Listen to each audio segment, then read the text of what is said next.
আমার নবীর প্রখ্যাত হাদিস বিশারদ হযরতে আবু সাঈদ খুদরি রাদিয়াল্লাহু তাআলা আনহু আমার নবীরে প্রশ্ন করি, ইয়া রাসূলুল্লাহ, ওগো মায়ার নবী, আপনার কাছে জানতে চাই একটা সন্তান জন্ম দেওয়ার পর মা বাবার কি কি দায়িত্ব আছে। এবার আমার নবী কয়, উম্মত শুনে নাও, এক নাম্বার, একটা সন্তান যখন কোনো মা বাবা জন্ম দেয়, মা বাবা জন্ম দেওয়ার পরে ওই মা বাবার দায়িত্ব হলো সর্বপ্রথম তার ডান কানের মধ্যে আজান দেওয়া, আজান, তার ডান কানের মধ্যে আজান দেওয়া। 2 নাম্বার, একটা সন্তান জন্ম দেওয়ার পর মা বাবার দায়িত্ব 7 দিনের মাথায় ওই সন্তানের মাথার চুলগুলা মুন্ডায়া দেওয়া, কামায়া দেওয়া। 3 নাম্বার, একটা মা বাবা সন্তান জন্ম দেওয়ার পর দায়িত্ব হলো 7 দিনের মাথায় ওই সন্তানের একটা সুন্দর নাম রাখা। 4 নাম্বার, ওই মা বাবা সন্তান জন্ম দেওয়ার পর দায়িত্ব হলো যদি মা বাবা স্বাবলম্বী হয়, ওই সন্তান যদি ছেলে হয় তার নামের উপর 2টা ছাগল 2টা বকরি, আর মেয়ে যদি হয় 1টা ছাগল 1টা বকরি, এটা কোরবানি দেওয়া, আকিকা দেওয়া। আর 5 নাম্বার, ওই মা বাবার দায়িত্ব হলো সন্তানকে আল্লাহর কোরআন শিক্ষা দেওয়া। মুসলমান, চিন্তা করে দেখেন, এই 5টা দায়িত্ব যদি আপনি পালন করেন তাহলে আমার আল্লাহ তাআলা আপনার সন্তানরে দিয়া কোনোদিন আপনারে বিয়াশুদি করাবে না, আপনার সন্তানরে দিয়া কোনোদিন আপনারে গোছাড়া করাবে না, আপনার সন্তানরে দিয়া কোনোদিন আপনারে বাচ্চারা করাবে না। কিন্তু না না না, অনেক মা বাবা সন্তান জন্ম দেওয়ার পর সন্তানের গুরুত্বপূর্ণ দায়িত্বগুলা পালনই করে না। কোরআন শিখাইব দূরের কথা, সন্তানটাকে ইসলাম শিক্ষা দিবে দূরের কথা, সন্তানটাকে যেমন ইচ্ছা তেমনভাবে মানুষ করতে থাকে।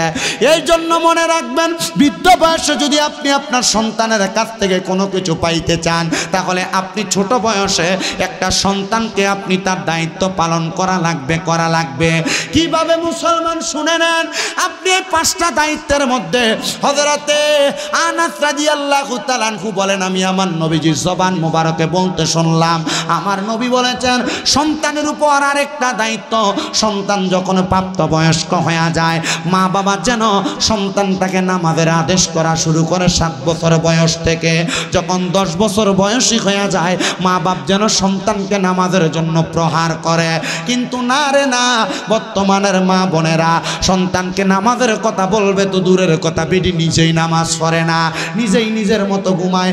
সকালবেলা আগে ঘরের কাছা দিয়ে গেলে, কোনা দিয়ে গেলে মা বোনদের কোরআন তেলাওয়াতের আওয়াজ শোনা যাইতো, কিন্তু এখন বেড়ির আর নাকের খড়খড়ানির আওয়াজ শোনা যায়। আল্লাহর নেয়ামতের শুকরিয়া আদায় করা, যখন আল্লাহ যেইভাবে রাখছে এইভাবে আলহামদুলিল্লাহ, কথা কোন না, আল্লাহ তাআলার শুকরিয়া আদায় করলে আল্লাহ তাআলা আপনার নিয়ামত বাড়াইয়া দিবে। হযরতে জাবির ইবনে সামুরা রাদিয়াল্লাহু তাআলা আনহু থেকে হাদিস বর্ণিত, তিনি বলেন, আমি আমার নবীকে প্রশ্ন করলাম, ইয়া রাসূলুল্লাহ, ইয়া হাবিবাল্লাহ, নবী গো, আপনার কাছে জানতে চাই, আপনি নবী বলেন না আমার আল্লাহ তাআলার শুকরিয়া কেমনে আদায় করব। আমার নবী ডাক দিয়া কয়, উম্মত আমার শোনো, আল্লাহ তাআলার শুকরিয়া আদায় করার মাধ্যম হইল 2টা। 1 নাম্বার তেলাওয়াতিল কোরআন, আল্লাহ তাআলার কোরআনুল কারীমের তেলাওয়াতের মাধ্যমে। 2 নাম্বার ইবাদা, আল্লাহ তাআলার ইবাদতের মাধ্যমে। যখন আল্লাহর কোনো বান্দা এই 2টা কাজের মাধ্যমে আমার আল্লাহ তাআলার শুকরিয়া আদায় করতে চায়, আমার আল্লাহ তাআলা বান্দার প্রত্যেকটা শুকরিয়া আল্লাহর দরবারে কবুল কইরা নেয়।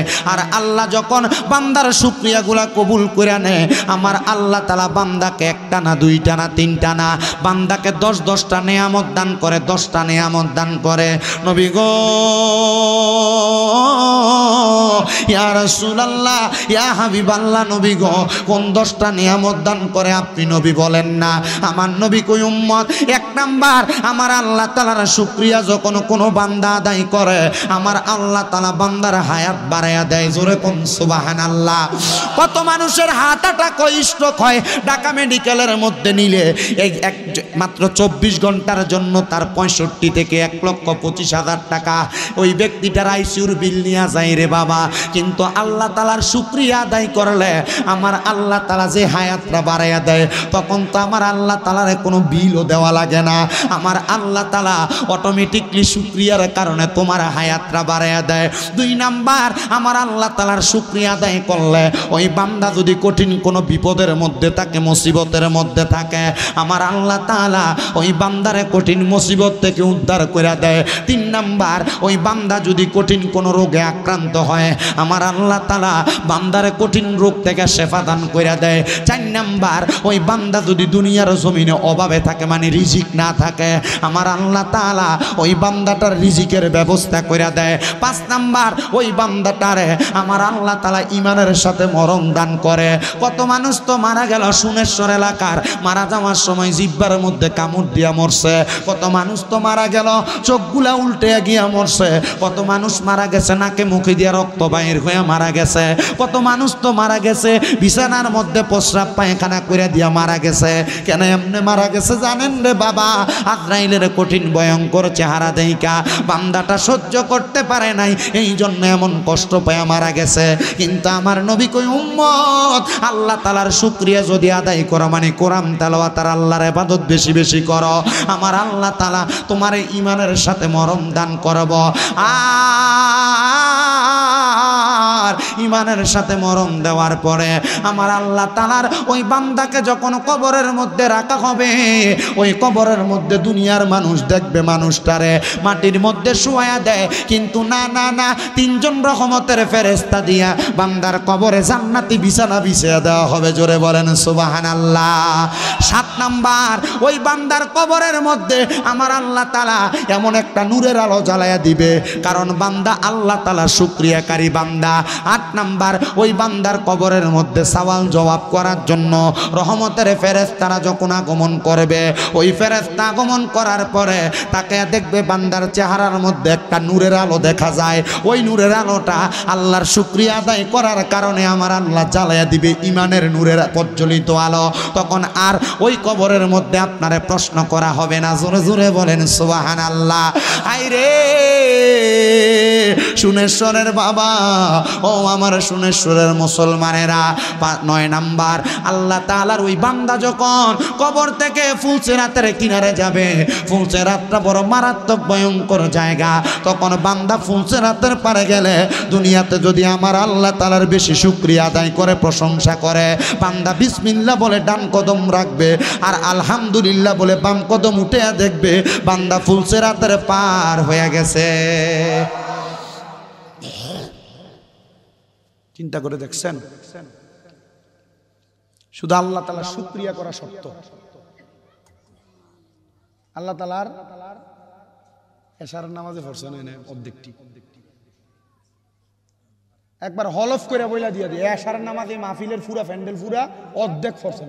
নেয়ামত দিব কয়টা? জোরে কর না, কয়টা নেয়ামত? তাহলে ফাইলাম কয়টা? 9টা। এবার সাহাবাই কেরাম কইয়া রাসূলুল্লাহ, এবার 10 নাম্বার নিয়ামত কোনটা আপনি নবীর কাছে জানতে চায়। আমার নবী কই, উম্মত ফুলসিরাত পার হওয়ার পরে রহমতের ফেরেশতারা বান্দাকে বলবে, আহলা ওয়া সাহালান মারহাবান দুয়ুফুল্লাহ দুয়ুফুর রহমান, স্বাগতম স্বাগতম, আল্লাহর মেহমান বলে বলে বান্দাকে জান্নাতের দিকে আহ্বান জানাবে। এটা হলো 10 নাম্বার নিয়ামত। আমার আল্লাহ তাআলা আমার গুনাহ গোপন করে রাখছে। কিন্তু দাড়ি পাকা মুরব্বী বাবারা, একবার আপনি চিন্তা করে দেখেন, আপনার জীবনের গুনাহ যদি আপনার সন্তান দেখতো, আপনার বাপ কইয়া পরিচয় দিত না। এ যুবক ভাই, আপনার জীবনের গুনাহ যদি আপনার মা দেখতো, আপনার কিন্তু সন্তান বলে পরিচয় দিত না। পর্দার অন্তরালের আমার মা, একবার চিন্তা করো গো মা, তোমার জীবনের গুনাহ যদি তোমার সন্তান স্বামী দেখতো, তোমারে কিন্তু সন্তান মা কইতো না, স্বামী স্ত্রী বইলা পরিচয় দিত না। ওই আল্লাহ এত দয়ার আল্লাহ, এত মায়ার আল্লাহ, আমরার গুনাহগুলা গোপন করে রাখছে। ওই গোপনে গোপনে আমরা যত গুনাহ করছি, আমি জানতে চাই বাবারা, আমার আল্লাহ তাআলা ওই গুনাহ গোপনে গোপনে মাফ করতে পারে কি পারে না? হাই রে আমার যুবকের দল, ও মুরব্বী বাবারা, আসেন জীবনের গুনাহগুলা মাফ করার জন্য এক তালে এক সুরে আল্লাহ তাআলার একটু ইসমে জাতের জিকির করেন। আল্লাহ আল্লাহ আল্লাহ আল্লাহ আল্লাহ আল্লাহ আল্লাহ। যদি কিছু পাইতে হয় কিছু দেওয়া লাগে, কথা কোন ঠিক কিনা?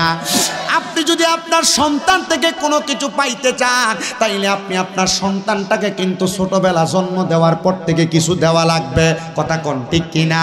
এই জন্য মনে রাখবেন রে বাবা সুনেশ্বরের মুসলমানেরা, সন্তান শুধু জন্ম দিলে হয় না, সন্তানের দায়িত্ব পালন করা লাগে। আল্লাহর নবীর প্রখ্যাত হাদিস বিশারদ হযরতে আবু সাঈদ খুদরি রাদিয়াল্লাহু তাআলা আনহু আমার নবীরে প্রশ্ন করি, ইয়া রাসূলুল্লাহ, ওগো মায়ার নবী, আপনার কাছে জানতে চাই একটা সন্তান জন্ম দেওয়ার পর মা বাবার কি কি দায়িত্ব আছে। এবার আমার নবী কয়, উম্মত শুনে নাও। এক নাম্বার, একটা সন্তান যখন কোনো মা বাবা জন্ম দেয়, মা বাবা জন্ম দেওয়ার পরে ওই মা বাবার দায়িত্ব হলো সর্বপ্রথম তার ডান কানের মধ্যে আজান দেওয়া, আজান, তার ডান কানের মধ্যে আজান দেওয়া। দুই নাম্বার, একটা সন্তান জন্ম দেওয়ার পর মা বাবার দায়িত্ব 7 দিনের মাথায় ওই সন্তানের মাথার চুলগুলা মুন্ডায়া দেওয়া, কামায়া দেওয়া। 3 নাম্বার, একটা মা বাবা সন্তান জন্ম দেওয়ার পর দায়িত্ব হলো 7 দিনের মাথায় ওই সন্তানের একটা সুন্দর নাম রাখা। 4 নাম্বার, ওই মা বাবা সন্তান জন্ম দেওয়ার পর দায়িত্ব হলো যদি মা বাবা স্বাবলম্বী হয়, ওই সন্তান যদি ছেলে হয় তার নামের উপর 2টা ছাগল 2টা বকরি, আর মেয়ে যদি হয় 1টা ছাগল 1টা বকরি, এটা কোরবানি দেওয়া, আকিকা দেওয়া। আর 5 নাম্বার, ওই মা বাবার দায়িত্ব হলো সন্তানকে আল্লাহর কোরআন শিক্ষা দেওয়া। মুসলমান চিন্তা করে দেখেন, এই 5টা দায়িত্ব যদি আপনি পালন করেন তাহলে আমার আল্লাহ তাআলা আপনার সন্তানরে দিয়া কোনোদিন আপনারে বিয়া শুদি করাবে না, আপনার সন্তানরে দিয়া কোনোদিন আপনারে গোছাড়া করাবে না, আপনার সন্তানরে দিয়া কোনোদিন আপনারে বাচ্চারা করাবে না। কিন্তু না না না, অনেক মা বাবা সন্তান জন্ম দেওয়ার পর সন্তানের গুরুত্বপূর্ণ দায়িত্বগুলা পালনই করে না। কোরআন শিখাইব দূরের কথা, সন্তানটাকে ইসলাম শিক্ষা দিবে দূরের কথা, সন্তানটাকে যেমন ইচ্ছা তেমন ভাবে মানুষ করতে থাকে। এই জন্য মনে রাখবেন, বৃদ্ধ বয়সে যদি আপনি আপনার সন্তানের কাছ থেকে কোনো কিছু পাইতে চান তাহলে আপনি ছোট বয়সে একটা সন্তানকে আপনি তার দায়িত্ব পালন করা লাগবে। কিভাবে মুসলমান শুনে নেন, আপনি এই 5টা দায়িত্বের মধ্যে হযরতে আনাস রাদিয়াল্লাহু তাআলা আনহু বলেন, আমি আমার নবীজির জবান মোবারকে বলতে শুনলাম, আমার নবী বলেছেন সন্তানের উপর আরেকটা দায়িত্ব, সন্তান যখন প্রাপ্তবয়স্ক হয়ে যায় মা বাবা যেন সন্তানটাকে নামাজের আদেশ করা শুরু করে 7 বছর বয়স থেকে। যখন 10 বছর বয়সী হয়ে যায় মা বাপ যেন সন্তানকে নামাজের জন্য প্রহার করে। কিন্তু না রে না, বর্তমানের মা বোনেরা সন্তানকে নামাজের কথা বলবে তো দূরের কথা, বেটি নিজেই নামাজ পড়ে না, নিজেই নিজের মতো ঘুমায়। সকালবেলা আগে ঘরের কাছা দিয়ে গেলে, কোনা দিয়ে গেলে মা বোনদের কোরআন তেলাওয়াতের আওয়াজ শোনা যাইতো, কিন্তু এখন বেড়ির আর নাকের খড়খড়ানির আওয়াজ শোনা যায়। কথা কন্যা ঠিক কিনা? তো বেডি সন্তান মানুষ করব কেমনে? তখন সন্তান বড় হইলে আর মা বাপের কথা শুনে না। মনে রাখবেন, ওই সন্তানকে যদি আপনি কোরআনওয়ালা না বানান, সন্তানটাকে যদি আপনি কোরআন না শিক্ষা দেন, মনে রাখবেন রে মা বাবারা, ওই সন্তানটা বড় হওয়ার পর যখন ইন্তেকাল করবে, সন্তানটাকে ফুলসেরাতের কিনারার মধ্যে তখন কিন্তু কোরআন তেলাওয়াতের জন্য প্রশ্ন করা হবে। ওই সন্তান তখন বলবে, আমার আব্বা জান আমারে কোরআন শিক্ষা দেয় নাই। তখন ওই ফুলসেরাতের কিনারার মধ্যে মিজানের পাল্লার দ্বারবর্তী জায়গার মধ্যে ওই সন্তানের বাবাকে ডাক দেওয়া হবে, এর সন্তানের বাবা তুমি কেন তোমার সন্তানকে কোরআন শিখাও নাই? সন্তানের বাবাটা তখন বলবে, আমি আমার সন্তানকে কোরআন শিখাইব কেমনে? আমি আমার কাজের ব্যস্ততায় দেশের বাহিরে ছিলাম, আমি আমার কাজের ব্যস্ততায় ঘরের বাহিরে এলাকার বাহিরে ছিলাম, আমার স্ত্রী আমার সন্তানটারে কোরআন শিখায় নাই। তখন তার মাকে ডাক দেওয়া হবে, এ সন্তানের আম্মা তুমি কেন তোমার সন্তানটারে কোরআন শিখাও নাই? সন্তানের আম্মা তখন বলতে পারবে না, মিথ্যা উপহাস করার চেষ্টা করবে। তখন তার সকল আমল নামাগুলো তার সামনে প্রজেক্ট করে যখন মা বোন দেখতেছে এমন দেখানো হবে। তখন দেখবে সন্তানকে যেই টাইমে মা কোরআন শিখাইতো এই টাইমে মা নিজেও ঘুমায়, সন্তানও ঘুমায়। আবার অনেক মা বোনেরা সন্তানের কাঁধের মধ্যে কিন্ডার গার্ডেনের 10-5টা বই দিয়া কিন্ডার গার্ডেনে পাঠায়, মুক্তবে আর পাঠায় না। তখন সন্তানের মাও উত্তর দিতে পারবে না। ওই সময় একটা সন্তান যদি কোরআন না পড়তে পারে, যেই সন্তান আপনার শরীরের সাথে একবার পাও লাগলে আপনারে 2-3 বার সালাম করে, ওই সন্তানকে বলা হবে তোমার আব্বার বুকের মধ্যে পাড়া দিয়া তুমি সন্তান ফুলসেরাতটা পার হও। হাইরে কেমন অবস্থা হবে তখন যদি আপনার ফুতে আপনার বুকের ভিতরে পাড়া দেয়। আপনি বাফেরে ফুলসেরাতের এই পারে পাও থাকবে, হাতগুলা থাকবে ওই পারে, তখন আপনি বাবার বুকের মধ্যে সন্তান পাড়া দিয়া ফুলসেরাতটা পার হবে। সন্তানরে যদি দুনিয়াতে আপনি কোনো কিছু না শিক্ষা দিতে পারেন, আল্লাহর ওয়াস্তে আল্লাহর কোরআনটা আপনি শিখে যাবেন। আপনাদের দুয়ার বরকতে কুমিল্লা শহরের মধ্যে আমি গুনাহগার শামীম রেজার 6টা মাদ্রাসা, আমার 6টা মাদ্রাসার মধ্যে এখনো 817 জন বাচ্চা পড়ালেখা করে। আপনারা দোয়া করলে আমার মনে হয় এই বছর 1000-এর উপরে ছাত্র আমার 6 মাদ্রাসায় হয়ে যাবে।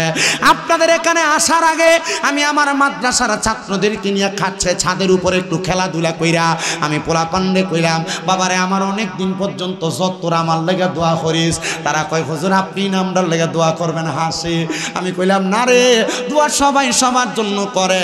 আল্লাহর কসম অন্য 5 দিনের চাইতে আজকে পোলা ফাইনের দোয়ার বরকত আজকে আমার কাছে একটু ভালাই লাগতেছে।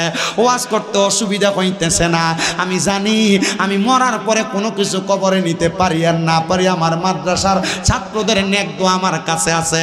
আপনাদের লাখাই হবিগঞ্জের অনেক পোলাপান আমার মাদ্রাসায় পড়ে। আমার কাছে অনেক মা বাবারা তাদের সন্তানদেরকে হাতে তুইলা দিয়া বলে হুজুর আমার সন্তানকে আপনি আপনার কাছে পড়াইবেন, আমি আর কিছু চাই না হুজুর। আপনি একদিন ওয়াজের মধ্যে বলছিলেন একটা সন্তান যদি মা বাবার জানাজার নামাজটা পড়ায় আসসালামু আলাইকুম ওয়া রাহমাতুল্লাহ বইলা সালাম শেষ করার আগে আল্লাহ তাআলা ওই মা বাবার জীবনের গুনাহ মাফ করে দেয়। হুজুর আমার সন্তানটারে জানাজার নামাজ পড়ানোর মতো উপযুক্ত একটা ফুলা বানিয়ে দিয়েন।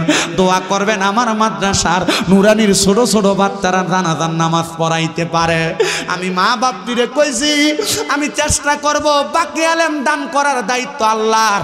আমি আপনাদের সবার কাছে আবদার জানাই রে বাবা, আপনি আপনার সন্তানরে ডাক্তার বানানো অসুবিধা নাই, ম্যাজিস্ট্রেট বানানো অসুবিধা নাই, আপনি আপনার সন্তানরে ইঞ্জিনিয়ার বানানো অসুবিধা নাই, তবে আপনি আপনার সন্তানকে ফরজ শিক্ষা গ্রহণ করা যেই কোরআনটা ওই কোরআনটা আগে শিখান। নচেত আপনি বাবা কাল ময়দানে মাশরে ধরা খায়া যাবেন। আপনি বাবা আপনার দায়িত্বগুলো পালন না করার কারণে মনে রাখবেন কোরআনওয়ালা ছেলে কোনোদিন তার বাবা মার সাথে অসদাচরণ করে না। কোরআনওয়ালা ছেলে কোনোদিন তার বাবা মারে আলাদা করে না। কোরআনওয়ালা ছেলে কোনোদিন তার বাবা মারে জুদা করে না, বাইরে খাওয়ায় না। কোরআনওয়ালা ছেলে কোনোদিন তার বাবা মার প্রতি খারাপ অসদাচরণ করে না। এই জন্য আপনি আপনার সন্তানটাকে সর্বপ্রথম আল্লাহ তাআলার কোরআনটা শিক্ষা গ্রহণ করাইবেন। আমি জানি না আপনাদের সুনেশ্বরের মানুষ কেমন ওয়াজ শ্রবণ করেন আপনারা রে বাবারা। যদি আপনারা সন্তানের এই 5টা দায়িত্ব নিম্নবর্তী 6টা দায়িত্ব পালন করতে পারেন, আমার বিশ্বাস ওই সন্তান কোনোদিন মা বাবার প্রতি অন্যায় আচরণ করবে না। কয়টা দায়িত্ব? কয়টা? 1 নাম্বার আজান দাও, 2 নাম্বার 7 দিনের মাথায় চুল খামানো, 3 নাম্বার একটা সুন্দর নাম রাখা, 4 নাম্বার যদি স্বাবলম্বী হয় আকিকা দেওয়া। আকিকার মাধ্যমে কি হয়? অনেকে আকিকা দিতে চায় না। আকিকার মাধ্যমে সন্তানের যে দম দেন রক্তটা যায়, তখন এই সন্তানের কোনো রোগ বালা মুসিবত যদি সন্তানের গায়ে থাকে এই দমের সাথে রক্তের সাথে আল্লাহ কাটায় দেয়। মারহাবা কন্যা কেন? আপনার কষ্ট হইতেছে? টিহা দিয়া বক্তব্য লাভ হইছে মনে হইতেছে নি? আমারে ওই যে আমি কিন্তু দেখেন আমি কিন্তু অনেক সময় কাটাই এলেছি দুরূদ শরীফ মিলাদ জিকির আজকার কইরা। কথা বুঝতে পারছেন? আমি এটা করার কয়েকটা মাধ্যম আছে, কারণ আছে। কারণ ওই ঘরের ভিতরে আমি ঢুকানো কি বক্তা আনসুস বেটা কিন্তু জিকির আজকার করে না। আরে বাপ সবাইকে জিকির আজকার করবো? হুজুর যে বয়ান করছে হুজুরে কি জিকির আজকার করাইবো আপনারে? ঠিক আছে না? মনে রাখে আমি যেগুলা বলতেছি এগুলো কাজে লাগবে মনে হইতেছি না আপনার? এর আগে আমি অনেক কিন্তু মক্কা মদিনার ফজিলতের কথা বইলা দিছি। আল্লাহ শুকরিয়া আদায় করলে আল্লাহ কোন 10টা নিয়ামত দিবে এটি বইলা দিছি। আমি খুতবার ভিতরে আধা ঘন্টা ওয়াজ করি। আপনার কষ্ট হইতাছে? আমি এদিকে আইতে ডরাইছি, কারণ আমার জীবনে মাহফিলে সবচাইতে কষ্ট দিছে লাখাইয়ের হোসেনপুরের সবচেয়ে হাতে পায়ে ধরে আমার বহুলা থেকে দাওয়াত দিয়েছিল। ও আপনি আছিলেন না? এই ক্যামেরাম্যান এই ভাই আছে জানেন? না না না ভয়ের লাগে না ভাই, আমি খুব কষ্ট পেয়ে গেছি ওই দিন। আমি খুব অসুস্থ ছিলাম ওই দিনও, কিন্তু আমার বহুলা যে দাওয়াত দিয়ে আসছে হাতে পায়ে ধইরা, কিন্তু মাহফিল করার পর যে একটা আচরণ দেখাইছে, আমি কিছু বাপ তোরা হাদিয়া না দিতে পারলাম আমার দাওয়াত দিতি না, রাইখা দে হাদিয়া যদি টাকা কম থাকে। কিন্তু খুব বাজে, ভাল লাগে নাই। পরে নিয়ত করছিলাম আর কোনোদিন আমু না। পরে আমার যে ছেলেটা দাওয়াত দিছে আমি কিছু তোরা আবার এমন করবি না, না এমন করতাম নাম না আইয়েন, আমরা ভালো আলহামদুলিল্লাহ ভালো। তারার মাহফিলে মানুষ কি তৈছে আর আপনার মাহফিলে মানুষ কি তা? এলাকার মানুষ ভালো না হইলে কিন্তু মানুষও মাহফিলে দেয় না।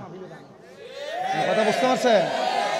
অতলা মানুষ না, অতলা বাদ দিছি শুধু এই ফ্যান্ডেলের আমার সামনে রেডি আছে, অতলা ছিল না তার মানে। আমার একটা বুঝ আছে না, আল্লাহ কবুল করতো আমিন কইন। এটা কলজা লাগে, মন লাগে। খালি খানা দিলে মানুষ হয় না, তারারও তামারুক আছে। খানা দিলে খালি মানুষ আসে না, মানুষ কখনো কখনো মুহাব্বতের কারণেও আসে।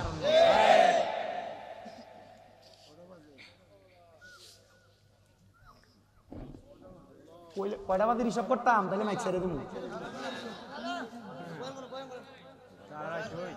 মাত্র 1.5 ঘন্টা হইছে, কইলে ছেড়ে দিব। ছতা নদীতে আইছে তো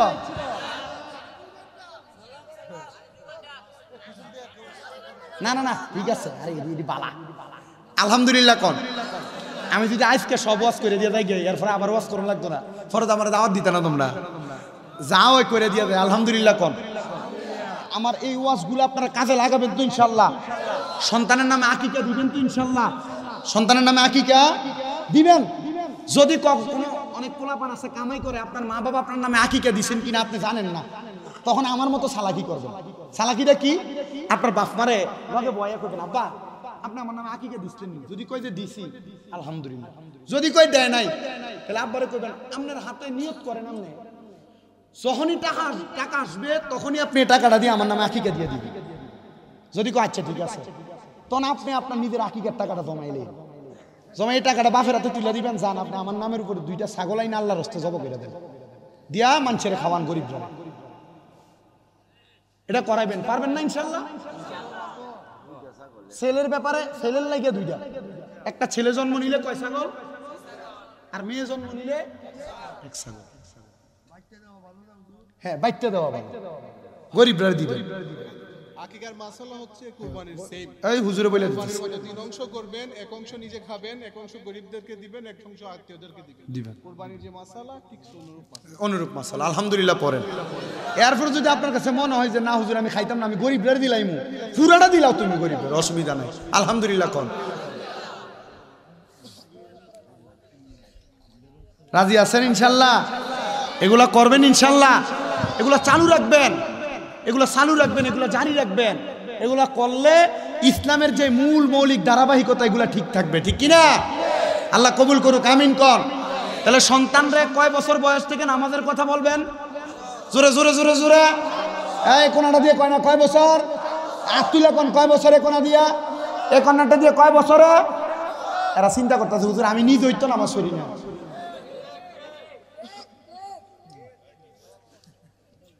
10 বছর বয়সের সন্তানকে নামাজের জন্য প্রহার করবেন, মানে মারবেন, মারবেন প্রহার করবেন। মার তো কইছে মারহাবা কোন তো দরকার আছে না নাই? ওই সন্তান কোনোদিন মা বাবার সাথে বাজে আচরণ করবে না, মা বাবার প্রতি অন্যায় আচরণ করবে না। এ সোনেশ্বরের বাবা এবার আল্লাহর আল্লাহর নবী রহমতের নবীকে হযরতে বনু সালমা গোত্রের একজন লোক আইসা প্রশ্ন করি, ইয়া রাসূলুল্লাহ, নবী গো আপনার কাছে জানতে চাই, মা বাপ জীবিত থাকা অবস্থায় আমরা সন্তানদের কি কি দায়িত্ব আপনি বলেন না। নবীজি বলেন, মা বাপ বেঁচে থাকা অবস্থায় একটা সন্তানের 7টা দায়িত্ব, জবান বন্ধ নাই। সন্তান বলেন, মা বাপ বাইসা থাকা অবস্থায় সন্তানের মা বাবার প্রতি দায়িত্ব কয়টা? আরে আপনার মা বাবা তো আপনারা ছোটবেলায় ওই দায়িত্বগুলো পালন করে দিয়েছে, শেষ মা বাবার দায়িত্ব। কিন্তু আপনি সন্তান যখন প্রাপ্তবয়স্ক হয়ে যাবেন, ইনকামওয়ালা হয়ে যাবেন, কামাই রুজিওয়ালা হয়ে যাবেন, তখন আপনার মা বাবার উপর আপনার 5-7টা দায়িত্ব থাকবে জীবিত থাকা অবস্থায়। আল্লাহর নবী বলতেছে, 1 নাম্বার ওই সন্তান পিতা মাতার খেদমত করা, নিজে নিজে খেদমত করা।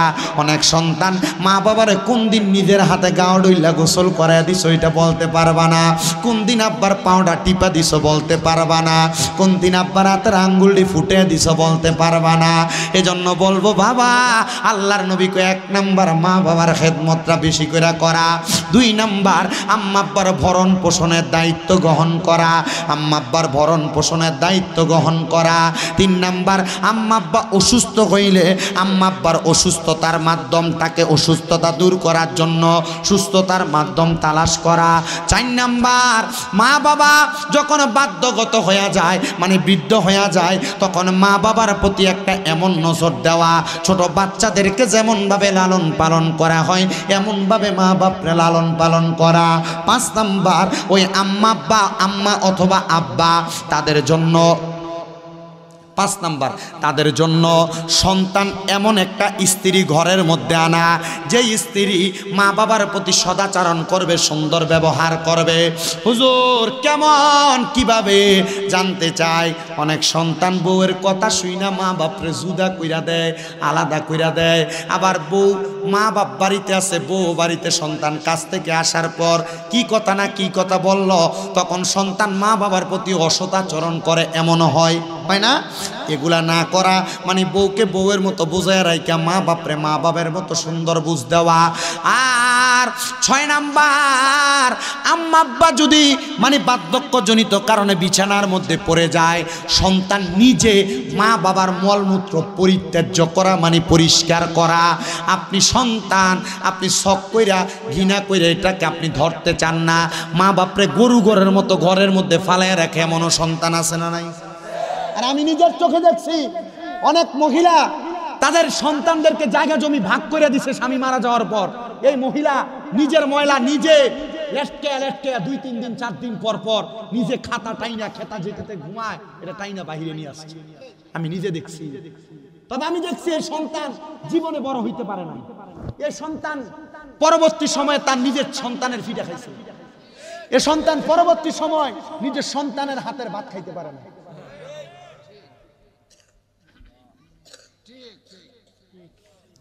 মা বাপ যদি ইন্তেকাল করে আম্মা আব্বার জন্য জানাজার নামাজের ব্যবস্থা 7 নাম্বার দায়িত্ব। এবার আসেন আরেকটা হাদিস শরীফ শুনাই। ইদ জাআ মিন বানি সালামাতা,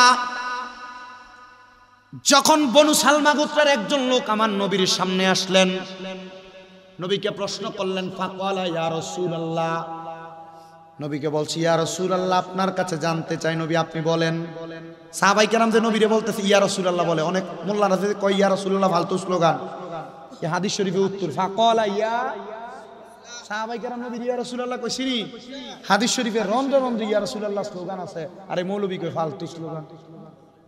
হযরত ওমর রাদিয়াল্লাহু তাআলা আনহু যদি বাইসা থাকতো সৌদি আরব থেকে আইয়া বাংলাদেশে এই মৌলবীরা গর্দান আগে ফলাইতো, কথা কন না কে রে? আর আপনারা এই মৌলবীর ওয়াজ শুনবার লাগিয়া দল বান্ধা বান্ধা ফোলাবান যাও তোমরা, জানি না আপনারা? আলহামদুলিল্লাহ কইন আল্লাহ আপনারা ঈমান বাঁচাক। আমার এই দুর্বিশ্বাস আছে যে বাউনবাড়িয়া আর হবিগঞ্জের সুন্নি যেডি আছে এডিরে মোটামুটি ডাইভার্ট করতে পারতো না, কারণ মোটামুটি এই অঞ্চলের মানুষ আউলিয়া কেরামের সোহবত ভালো করেই পাইছে। আর নাসিরউদ্দিন সিফা সালাহ রহমতুল্লাহ এই এলাকায় এমনি ছিল, তোমরা ঠিক রাহ লেগে আইছে আল্লাহ কবুল করতো আমিন কোন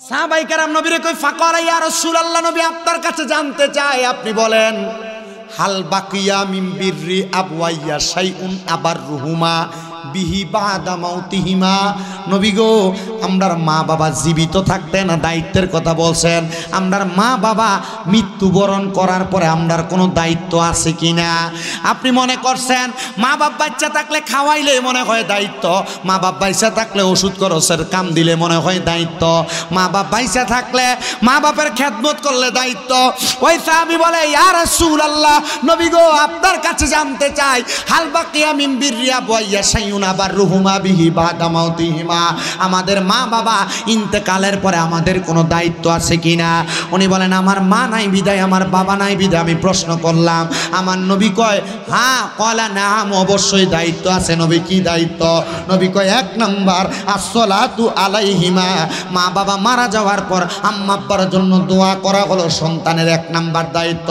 আর আমরার মৌলবীরা ফতোয়া দেয় জানাজার নামাজ পড়ার পর তাড়াতাড়ি লাশটা কবরস্থানে লইয়া যাও দোয়া করার দরকার নাই এই কথা কন না কয় কি কয় না দৌড়ে লাগা আর আল্লাহর নবী কয় মিশকাতুল মাসাবিতে হাদিস ইজা সাল্লাইতুম আলাল মাইয়িতি ফাখলিসু লাহুদ দুআ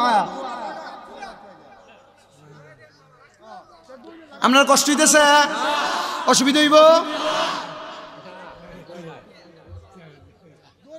আসই আল্লাহর নবী কয় ইজা যখন ওমা কি দেরি এই বাদানো দেখলে আমার ওয়াজ শেষ ইজা যখন সল্লাইতুম তোমরা নামাজ আদায় করো আলাল মাইয়িতি মৃত ব্যক্তির জন্য ফাখলিসু লাহুদ দুআ এনে কইছে এটা পরে কইতেছি ফাখলিসু লাহুদ দুআ অতঃপর তোমরা তার জন্য দোয়া করো এনে কি কইছে মাটি দেওয়ার পর দোয়া করো এই কথা কই না আমি হাদিসটার অনুবাদ বলি আপনারা শুনেন ইজা যখন সল্লাইতুম তোমরা নামাজ আদায় করো আলাল মাইয়িতি মৃত ব্যক্তির জন্য ফাখলিসু লাহুদ দুআ অতঃপর তার জন্য দোয়া করো এনে কোন জায়গার ভিতরে কইছিল যে মাটি দেওয়ার পর দোয়া করো কইছে নামাজ আদায় করার পর দোয়া করবার লাগিয়া আর মৌলবী লাশলে দৌড় দেয়